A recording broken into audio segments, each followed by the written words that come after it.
Olá! A partir dessa aula, nós daremos início ao módulo Sinalização de Trânsito. Este bastante cobrado em prova, pelo menos 5 questões da sua prova estarão relacionadas a esse conteúdo que nós vamos ver a partir de agora. Vamos ver? Nós vamos começar falando sobre a classificação da sinalização. Conforme o artigo 87 do Código de Trânsito Brasileiro, a sinalização de trânsito é classificada em 6 formas. Vertical, são as placas. Horizontal, são as marcações, pinturas e inscrições no pavimento ou no piso. Dispositivos auxiliares, barreiras, tachões, cavaletes. Luminosa, semáforo. Sonora, silvos ou apitos executados pelo agente de trânsito. E gestual, também executado pelo agente, nesse caso também pelo condutor do veículo.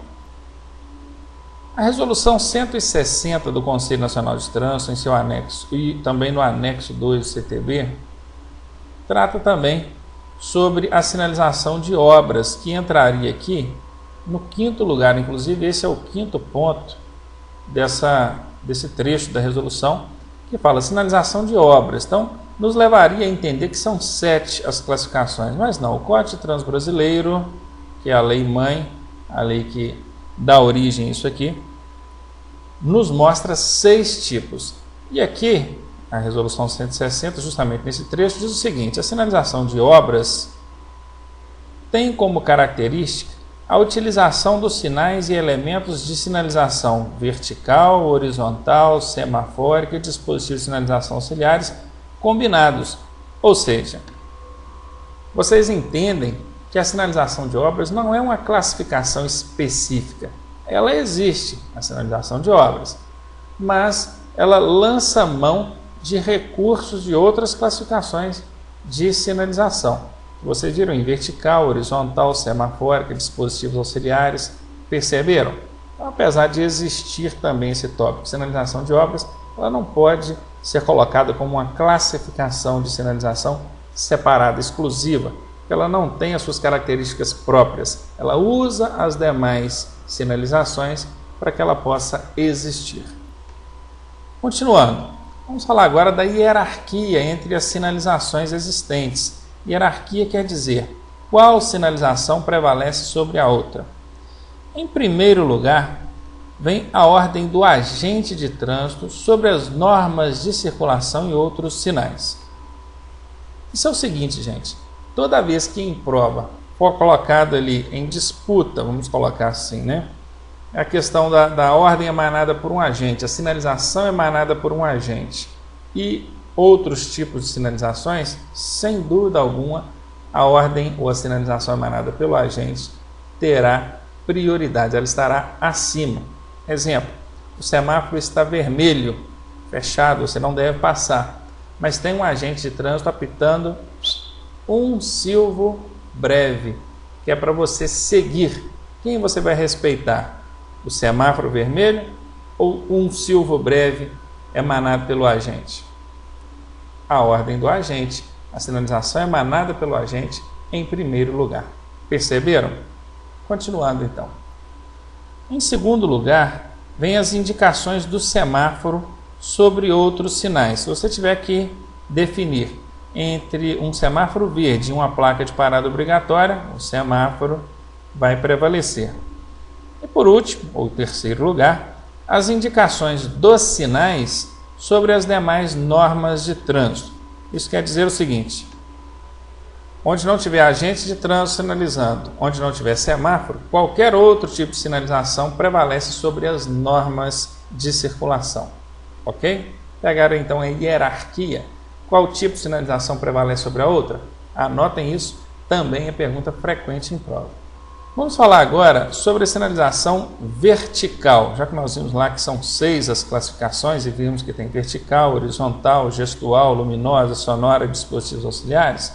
Vamos falar sobre cada uma delas e começando pela sinalização vertical. A sinalização vertical são as placas. E elas podem vir de três formas.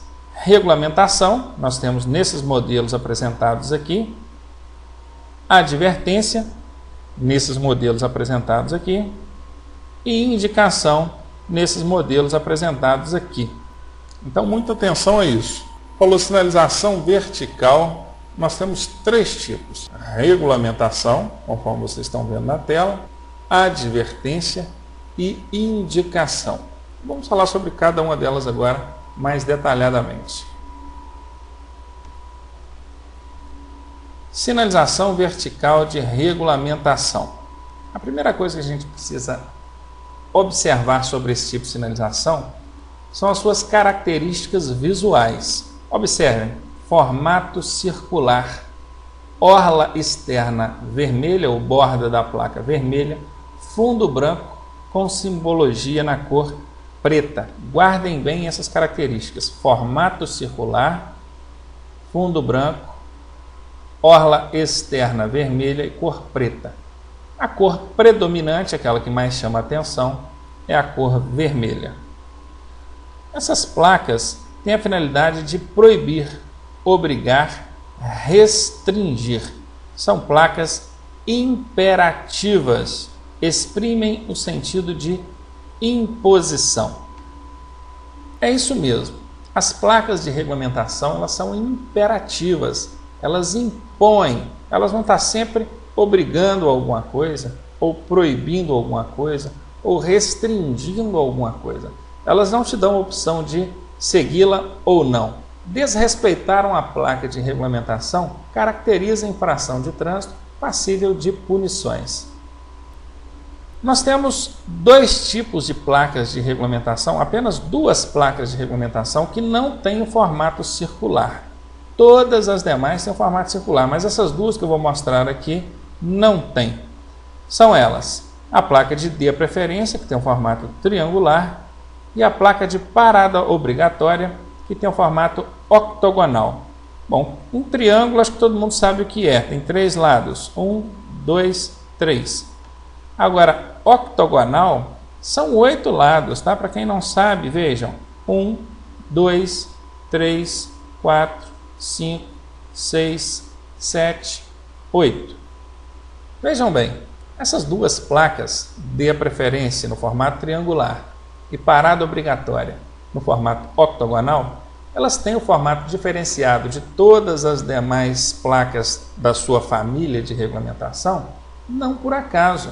Essas placas que eu mostrei, que estou mostrando para vocês aqui, de preferência e parada obrigatória, elas precisam ter o formato diferenciado para que possam ser identificadas mesmo quando observadas por trás.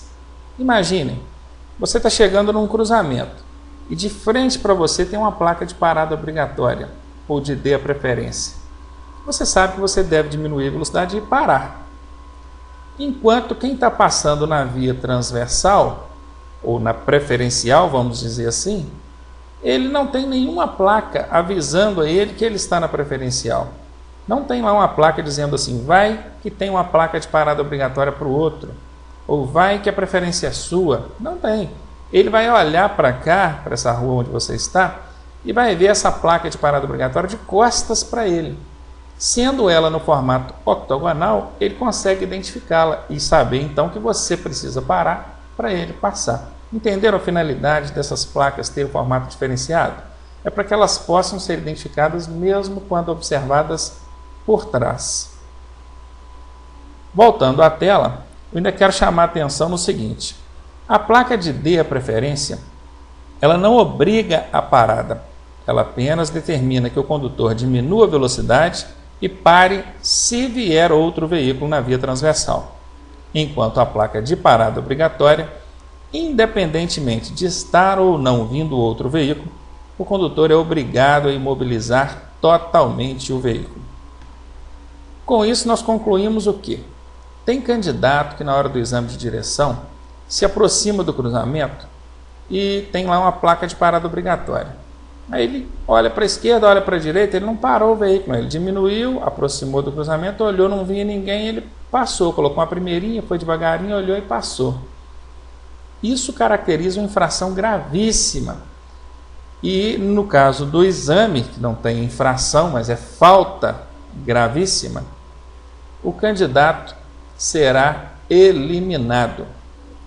Eliminado no sentido de reprovado.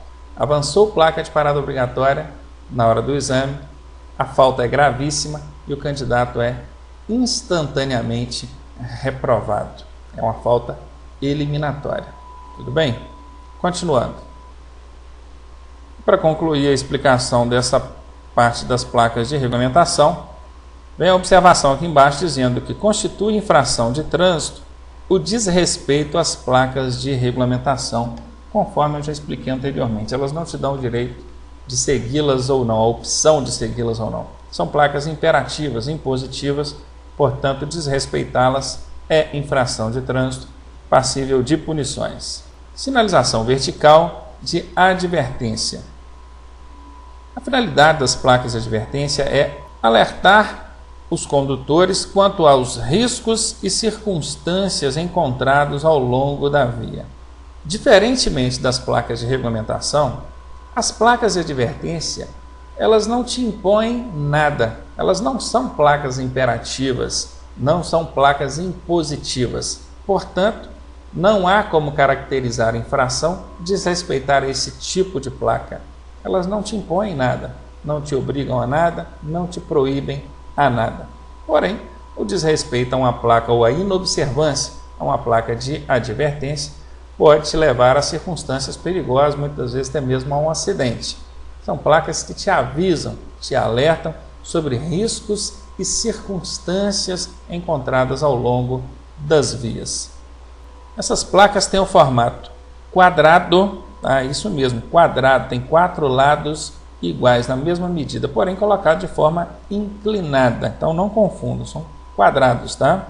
A cor é o fundo amarelo, com orla externa e simbologia na cor preta. A cor predominante desse tipo de placa é amarelo. Sinalização vertical de indicação. Finalidade: mostrar, orientar. Nós temos placas de indicação de vários tipos. Essas, por exemplo, identificadoras de rodovias, identificam as rodovias. Nós temos aqui uma placa que identifica uma rodovia federal. Aqui no meio nós temos uma que identifica uma rodovia pan-americana e aqui à direita nós temos uma que identifica uma rodovia estadual. Para que vocês não tenham dúvida na hora de identificar essas placas na prova, aquela pan-americana não tem como errar porque está escrito dentro dela, né? Via pan-americana. Não coube o pan-americana todo, eles abreviaram. Panam, certo? Pan-americana. Agora, a rodovia federal e a estadual é muito simples. A que tiver a sigla BR dentro dela, BR de Brasil, é uma rodovia federal. Se não tiver a sigla BR, não é federal, é uma rodovia estadual. Observem que ela tem MG. Isso não quer dizer, aliás, não quer dizer nada não. Quer dizer que é uma rodovia federal que está passando dentro do estado de Minas Gerais, nesse momento. Mas ela pode ser também uma BR-116 dentro do estado do Rio de Janeiro, aí apareceria aqui em cima RJ, mas isso não importa para a identificação da placa. Se tem o BR em algum lugar, você sabe que ela identifica uma rodovia federal. Observem que essa placa da direita não tem BR, pelo contrário, ela tem PR, que é a sigla do estado do Paraná.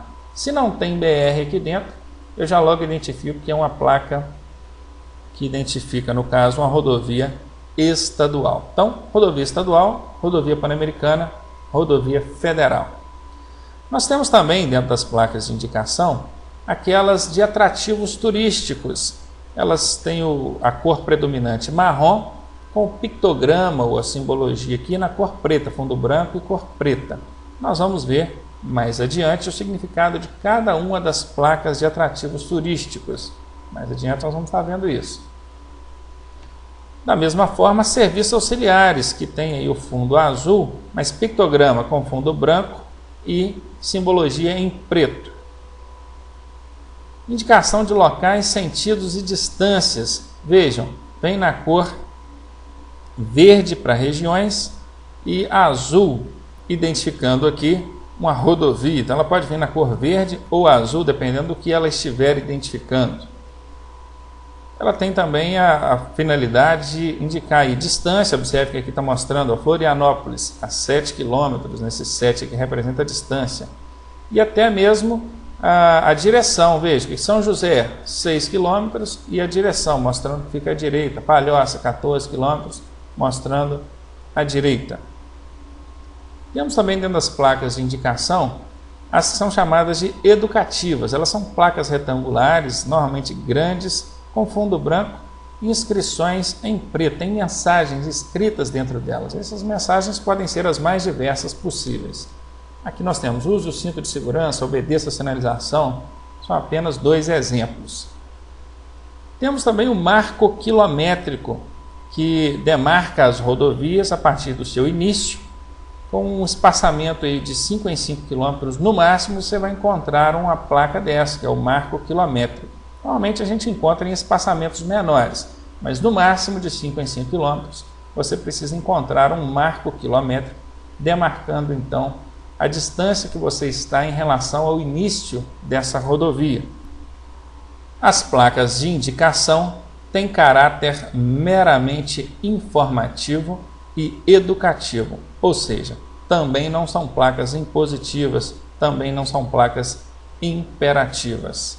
Nós vimos então, apresentando desde a parte introdutória da sinalização, as classificações e os tipos, e vimos aqui sobre a sinalização vertical de regulamentação, de advertência e de indicação. Não entramos em detalhes de significados de placas, que é coisa que a gente vai estar vendo em aula posterior. Na próxima aula a gente vai falar sobre a sinalização horizontal, aquela encontrada no pavimento. Aguardo vocês.